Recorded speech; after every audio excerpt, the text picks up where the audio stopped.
All right. I have Jillian Batchelor with Real Broker. How are you? I'm great. I'm so thankful to be here. I've spent some time in this building. I know. You've been a volunteer and now you're out there. Well, thanks for joining the Market Pulse. I have you here. I want top producers to talk to our agents out there that want some advice. So just quickly about me so you guys know, I'm Jillian Batchelor. I've been in real estate over 20 years.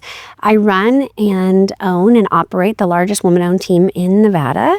And I have about 27 agents right now. We're doing about 350 transactions a year. I still am out in the marketplace. I'm still buying and selling every day with you guys. So I'm in the trenches along with you guys. And slow down. You can't go anywhere and not see one of your signs, one of your listings, one of your social media posts, one of your advertisements. Everybody sees you. No, thank you. You're doing an awesome job, and that's why you're here. So let's dig into it. Thank you. I appreciate it. Let's go. Market conditions. It's been pretty stable for a long time, right? We're not really seeing a huge influx of homes hitting the market. It's been pretty stable. We closed around 2,500 homes last month, around 10,000 for sale. So, roughly 4 months inventory. Yeah. What do you see out there? What can you tell everyone out there that's watching that, wants to hear from a top producer? I'll tell you, because I've been in your position, meaning I've sat on the board. We do a lot of things at this association, great. And one of the big things that we put out is we put out these stats reports all the time. We work with Applied Analysis. We work with other companies that put out these reports for us. And I think that's a big thing that the realtors are missing. Not all of them, but some of them don't take the time to dive into those reports. I'm kind of a little bit of a geek. I do dive into those numbers. Even the little market snapshot that we have on the front page of the MLS, I look at that every single day. If you guys look at that, it shows you 1 day, 3 days, 7 days. I wish we had a 30-day ticker on there, but you can see really quickly how many homes were newly listed, how many homes had a price reduction, price increase, how many homes went under contract, no show, pending, closed. And for those realtors, you can go back on those reports about 10 years right now. And when you look back, on average, a really good month in Las Vegas for closings, not new homes, but just resale, was about 5,000 homes. That would be a really good month. We've had some months were a little higher than that. A really bad month for closings, typically somewhere around the winter, and we've had as low as about 1,700 homes closing. So when you say we're closing 2,500 homes, now, hold on, let me divert a little bit here. A lot of those months where we had those closings, we had a lower population. We now have the biggest population we've ever had. More rooftops too. They built more homes. More rooftops. So the 2,500 is actually a lower number. It's a lower number. If you think about it in perspective of how big the market has grown to. You're right. So the market is slower. There's no denying that. When you hear 2,500 homes, you guys— it's not much. It's not much at all. Not for a population of 2.8 million people. No. Now, people are saying all the time, where are they going? We see these massive apartment complexes being built up. I was raised here. I've been here since '88. We never had apartment complexes that had 5,000 units. We never did. We had apartment complexes maybe that had 250, 300 units. Now you're seeing these luxury apartment complexes are coming up 5, 6, 7 stories, and they're huge.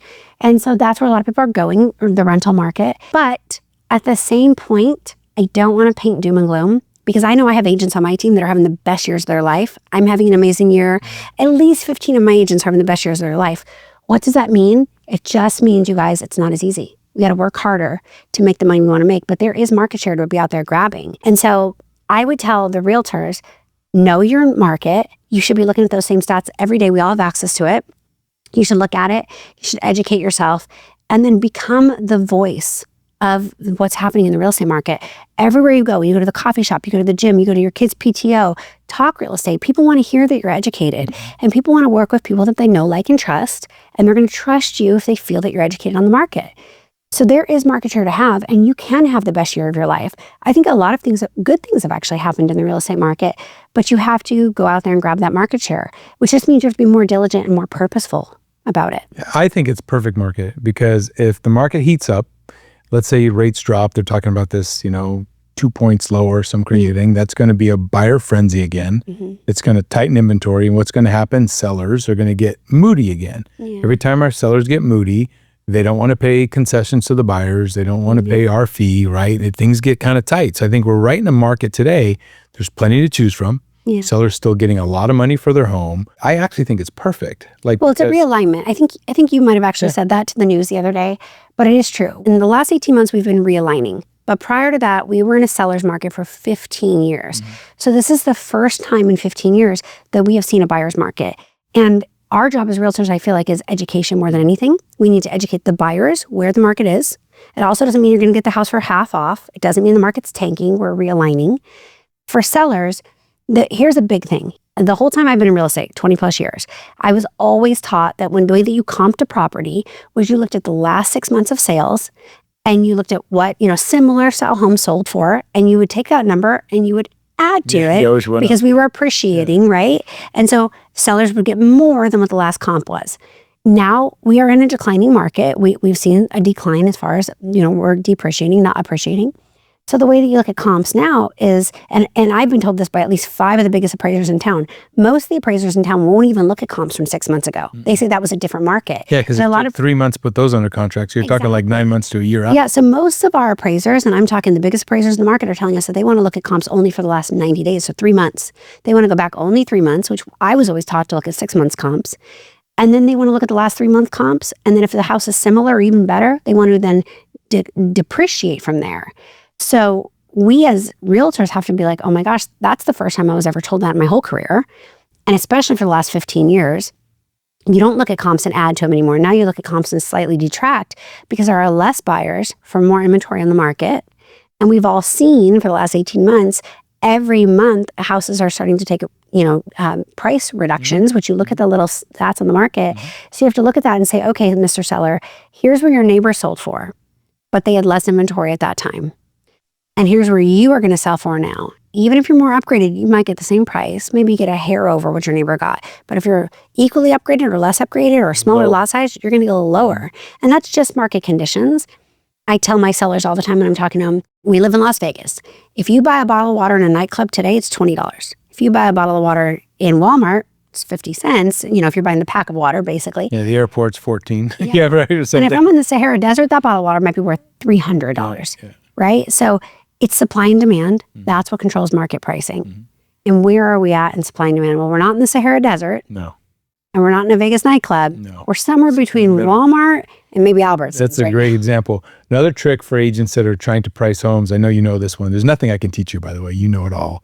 Literally the queen of real estate. But it's what's for sale. You could almost throw the sales out and just say, you know what, Mr. Seller, there's 3 in the subdivision. You need to be the best one, right? You need the best. If it's cookie cutter, they're really easy, right? Cookie cutter homes, Silverado Ranch or the Northwest where they build the same model.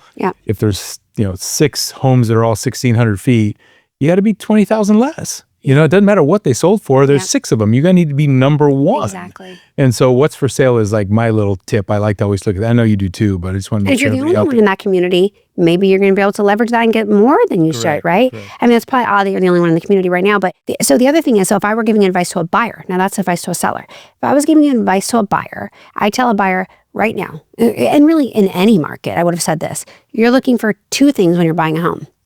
Can you get the best deal? And that depends on market conditions, right?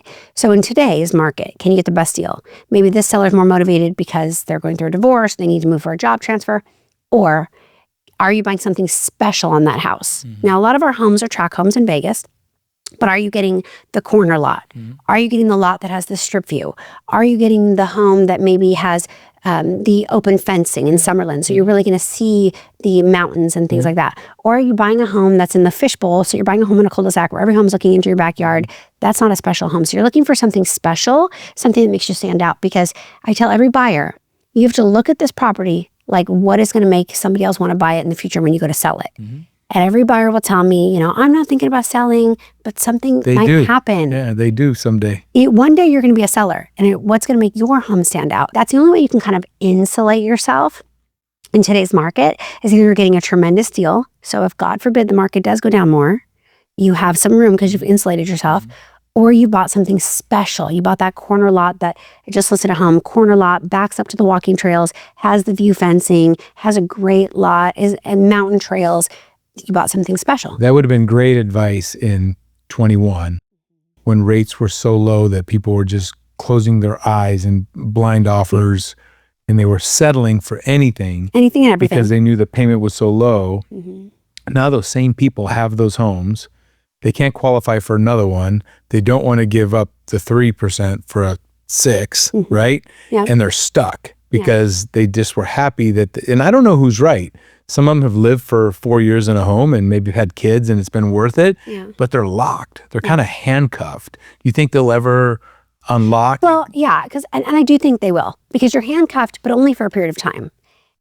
If you look at the history of real estate, generally, homes are going to double in value every 10 years. Now, we might have a dip, but if you hold on long enough, that home is going to go back up.